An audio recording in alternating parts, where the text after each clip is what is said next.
My beloveds, my sermon today is Embodying Bravery for These Times. It's inspired by two Black therapists and authors who write about Enneagrams and the importance of learning how we and others show up in the world. Maybe you've done a Myers-Briggs in the past or some other kind of personality quiz. This one's a little bit different, but same premise. The two books I'm pulling from are No Justice, No Peace by Deborah Egerton and The Enneagram for Black Liberation, Return to Who You Are Beneath the Armor You Carry by Chichi Agoram. The Enneagram is grounded in ancient traditions such as psychology and Christianity to help us better understand our psyche and how we move through the world the way we do. And I think it's more important than ever. There's an African proverb that says, if you want to go fast, go alone. If you want to go far, go together. Chichi Agoram says that the United States is a go fast alone society. I wonder how we allow ourselves to challenge a culture of individualism to be more community-centered. My feminist roots tell me that the personal is political. Everything is political, even if we're not talking about politics directly. We're living in a time where fear is being cultivated on purpose.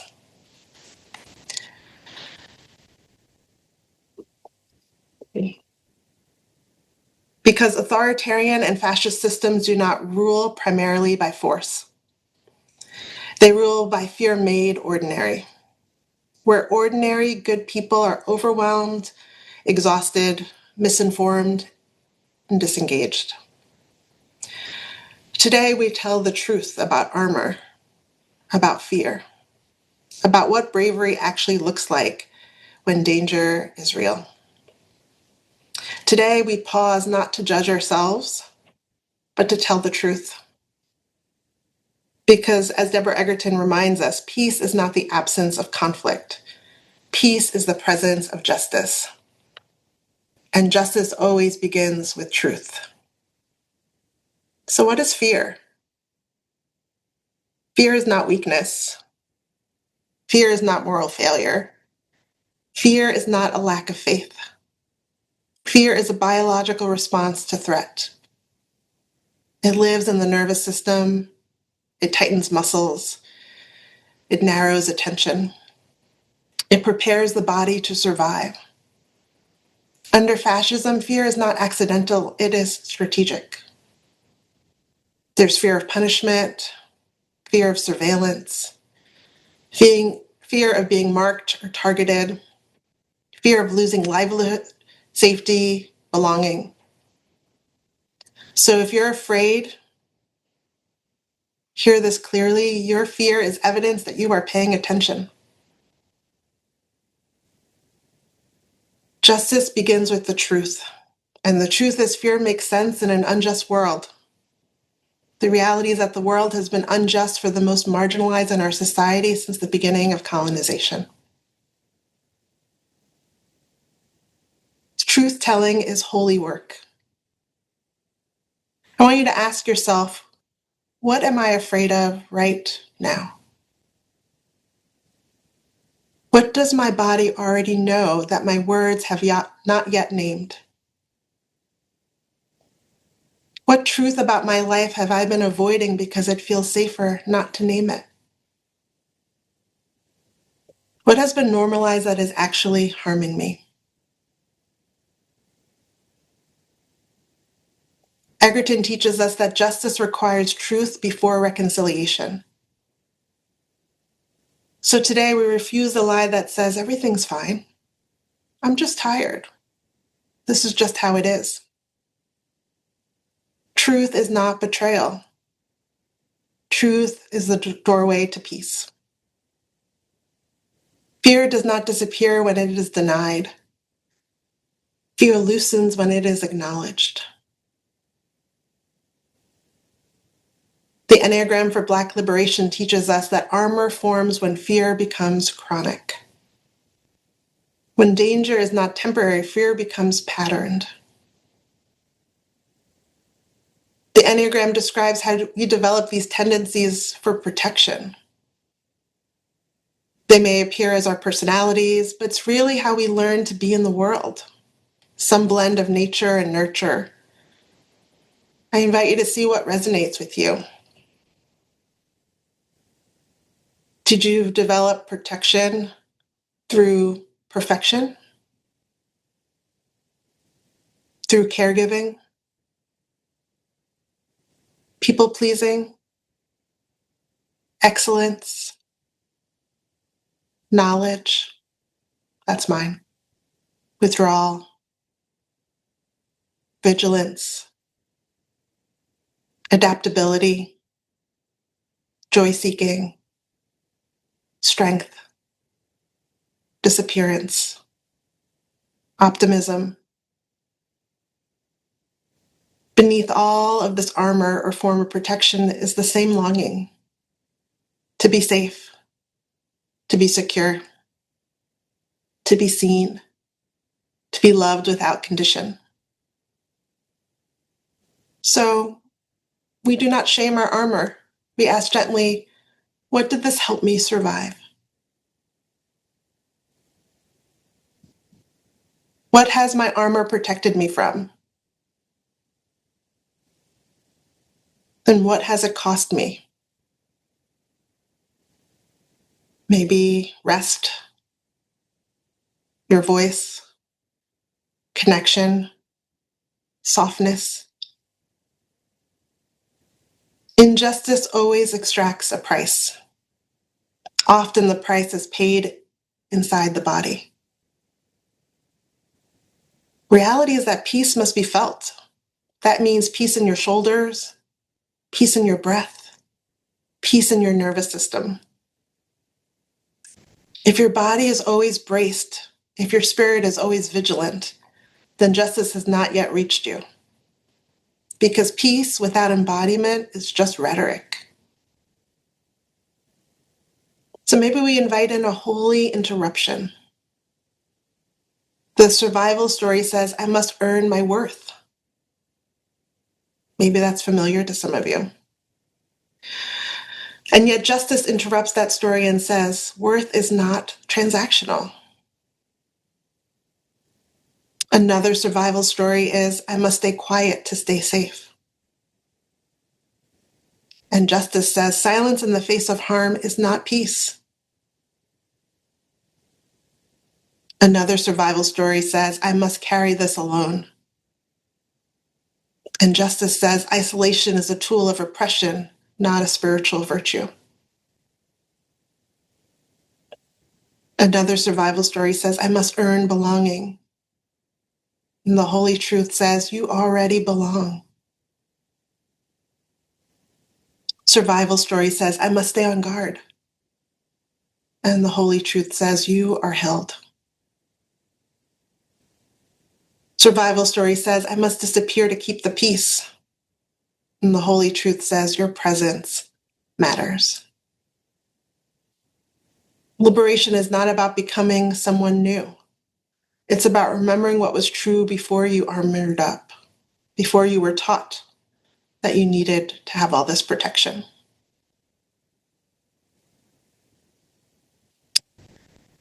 Egerton warns us about false peace, peace that is really avoidance. So ask yourself, where have I confused peace with compliance? Where have I chosen quiet over truth? Where have I called endurance faith when it was actually fear? Just peace does not require your disappearance. History teaches us that fascism thrives when fear becomes normalized. And history also teaches us this: bravery under fascism rarely looks heroic in the moment. If you think about Nazi Germany, many acts of resistance were small: hiding Jewish neighbors, refusing to salute, passing information quietly, teaching banned ideas in secret. These were not dramatic acts. They were relational acts, rooted in conscience. In apartheid South Africa, bravery often looked like sustaining community under surveillance, protecting children's dignity, organizing quietly when public protests meant death, keeping culture, language, and truth alive. In the United States civil rights movement, bravery was not fearlessness. People were terrified. Bravery looked like showing up anyway, holding each other when bodies shook, singing to regulate fear, resting so the work could continue. We see it in recent years with the Black Lives Matter movement. The people of Minneapolis showing up again and again. The hundreds of people who showed up in recent days to demand change, chanting, "I am brave," because we are brave. We see it every day with people protecting their loved ones and community members from ICE and the increasing carceral system in so many cities and communities. Fighting for bodily autonomy of all kinds. We hear about college students risking their bodies and their futures to fight for what is right. We hear Jewish and Palestinian people and their allies combating anti-Semitism while fighting for Palestinian liberation and self-determination. We hear about the fight for a better life in Sudan and Haiti and Congo and Iran and so many other places across the globe. History tells us this clearly. Resistance that survives is resistance that knows how to tend fear. For Kwanzaa last month, my family and I went to Selma and Montgomery, Alabama to visit the Equal Justice Initiative sites. Museums that chronicled from enslavement to lynching to Jim Crow to mass incarceration. We felt the weight of the US history against Black and Indigenous people. We walked over the Edmund Pettus Bridge and thought of the hundreds of marchers who came on Bloody Sunday in March 1965. All the ways marginalized people and their accomplices have resisted since the beginning of time, since the beginning of colonization. The ways people build cultures and survival strategies under unbelievable circumstances. Bravery is not the absence of fear. Bravery is not constant confrontation. Bravery is not sacrificing your body until it breaks. Those definitions serve fascism well. They ensure resistance burns out. Bravery under fascism is staying human. It's discernment, not silence. Connection, not isolation. Rest as strategy. Care as resistance. Truth told in ways that keep people alive. Risking vulnerability with no guarantee that everything will be okay. Being the dissenting or unpopular opinion when justice is at stake. Bravery is often quiet, collective, slow. Justice is relational, and relationships require bodies that can stay present. What's your capacity to be present right here, right now?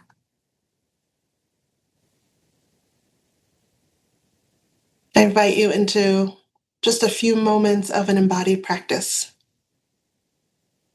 Maybe a soft gaze or closing your eyes if that feels good to you. Maybe just noticing your feet, feeling the ground beneath you. Notice the support of the chair, the floor, the earth. Let your breath deepen. No forcing, just noticing. Bringing gentle attention to your body. Ask yourself, where does fear live in me right now?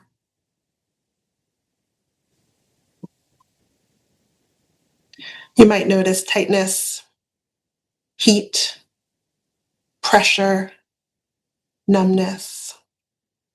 Do not analyze, just notice.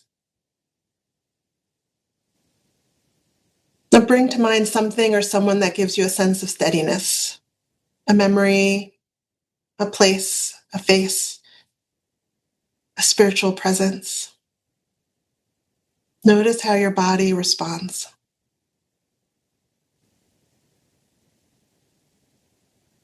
Let your breath move between the place of fear and the place of support.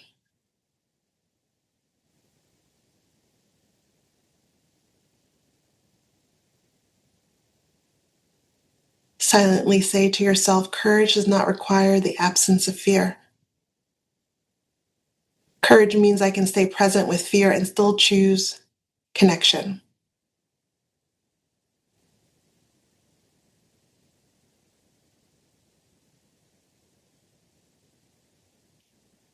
Taking one deeper breath. Wiggle your fingers or toes and return to the room.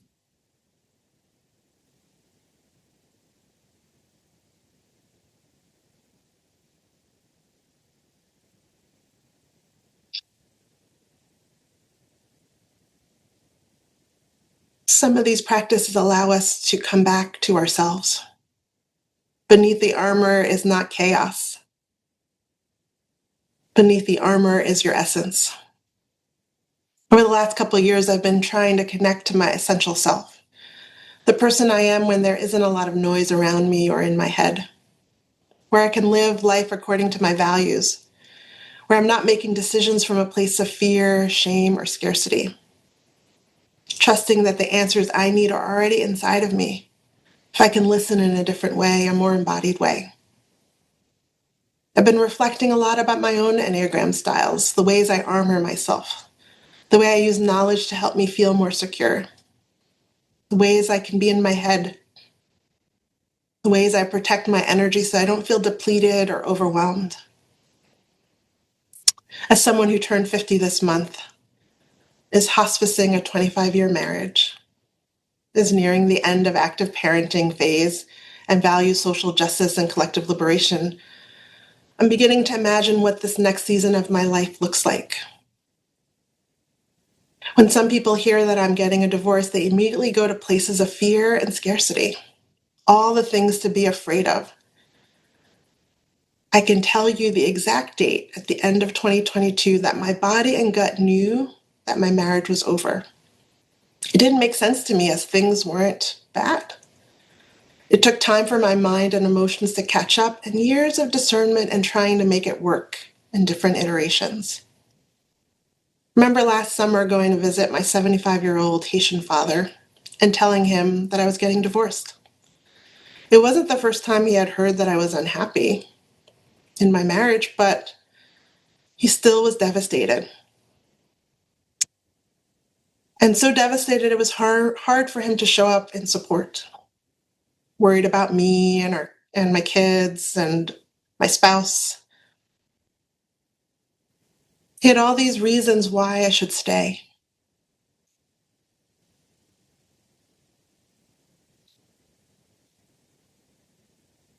My takeaways from that conversation with my dad was all the things he said were things I had thought about in my discernment process, all fear-based reasons. I realized that my dad was coming from a different time, a different place, a different culture, and that it was not for me to internalize. I was going to be okay. I was going to be more than okay. I could hear his loneliness as a widower and his sense that there was only one right way to approach my future. We learn a lot from our culture and our family of origin, and I better understand how I developed some of my armor and protections. And I love being in dialogue with people who help me imagine what my life could be like when I'm not afraid. People who don't impose limits or cages around me. People who can hold space for me to live into the best version of myself in this season. It's It's a different kind of bravery to let go of a job or relationship that no longer serves you without villainizing. Humans have a tendency to move into the binary. Someone is good and someone is bad. Sometimes bravery is staying in relationship with someone. And sometimes bravery is choosing to leave that relationship. Our choices make us brave. How we choose to respond to the circumstances of our life, to this world. Finding compassion and ways to humanize others helps me to soften, helps me to stay in relationship. I find bravery in looking and reading about my ancestors. My paternal grandmother, who came to the US in the 1970s and began a whole Edmond generation and generations here, leaving all that she knew for a better path for her family. I find bravery from reading about abolitionists and Black Panthers and other activists. I find bravery in seeking new opportunities. Earlier this month, 2 days before my 50th birthday, I had an uncoupling ceremony at my congregation. It was my spouse, our minister, a pianist, and about 25 people, where we uttered uncoupling vows to each other and removed our rings. It felt sacred. We wished each other well as we continue this journey of co-parenting and our own individual paths, surrounded in community. Rituals are important. Community is important.